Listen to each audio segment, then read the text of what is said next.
एक समय की बात है।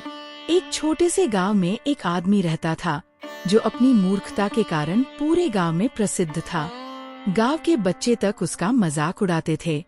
जब वह सड़क से गुजरता तो बच्चे चिल्लाते, देखो मूर्ख आ गया। वह लाख कोशिश करता कि लोग उसे बुद्धिमान समझें, पर हर बार कोई ना कोई उसे धोखा दे जाता। उसके साथ हर बार कोई ना कोई चालाकी करके उसे मूर्ख बना देता था। एक दिन उसने सोचा, अब मैं किसी को खुद पर हंसने का मौका नहीं दूंगा। मैं आज अपना घोड़ा और बकरी बेचने बाजार जाऊंगा। वहाँ अच्छे दाम मिलेंगे और सबको दिखा दूंगा कि मैं भी समझदार हूँ। सुबह सुबह वह अपने घोड़े पर सवार हुआ।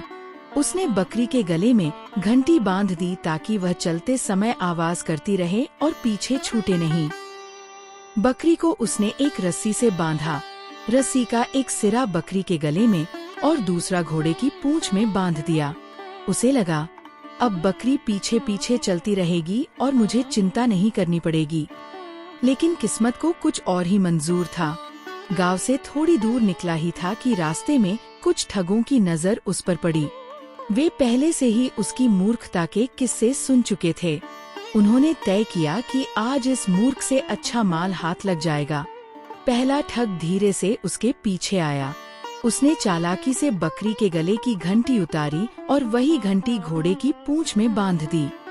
फिर बकरी की रस्सी खोलकर उसे लेकर जंगल की ओर भाग गया। मूर्ख अपने घोड़े पर सवार आराम से चलता रहा। उसे लगा कि घंटी की आवाज आ रही है, मतलब बकरी पीछे पीछे चल रही है। उसे क्या पता, उसकी बकरी तो अब काफी दूर निकल चुकी थी। थोड़ी दूर जाने के बाद दूसरा ठग सामने आया। उसने बड़ी गंभीरता से कहा, भाई साहब, एक बात पूछूं? आपने अपने घोड़े की पूंछ में घंटी क्यों बांध रखी है? मूर्ख ने हैरानी से कहा, क्या घोड़े की पूंछ में घंटी? नहीं नहीं, ये तो मेरी बकरी के गले में थी।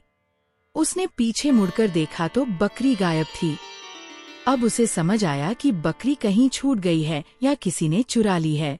वह घबराकर इधर उधर देखने लगा, पर बकरी का कहीं नामो निशान नहीं था।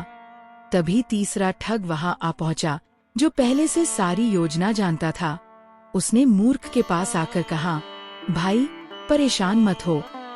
मैंने अभी अभी देखा कि एक आदमी तुम्हारी बकरी लेकर जंगल की ओर भागा है। अगर तुम चाहो तो मैं उसे पकड़कर तुम्हारी बकरी वापस ला सकता हूँ। मूर्ख ने जल्दी से पूछा, सच में? तो फिर भागो, उसे पकड़ो। ठग ने चालाकी से कहा, लेकिन मेरे पास घोड़ा नहीं है।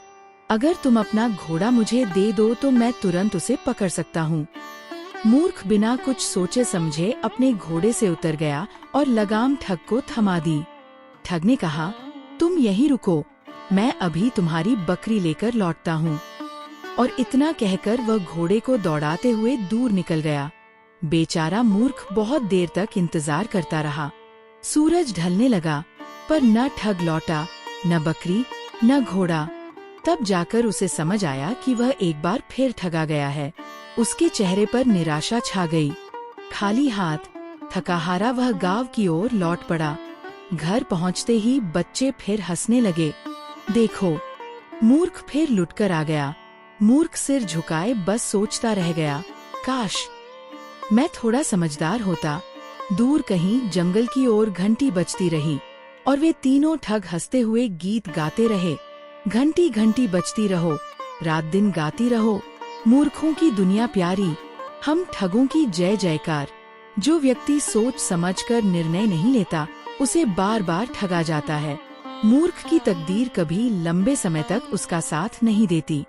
अक्ल और सतर्कता ही जीवन की सबसे बड़ी रक्षा है।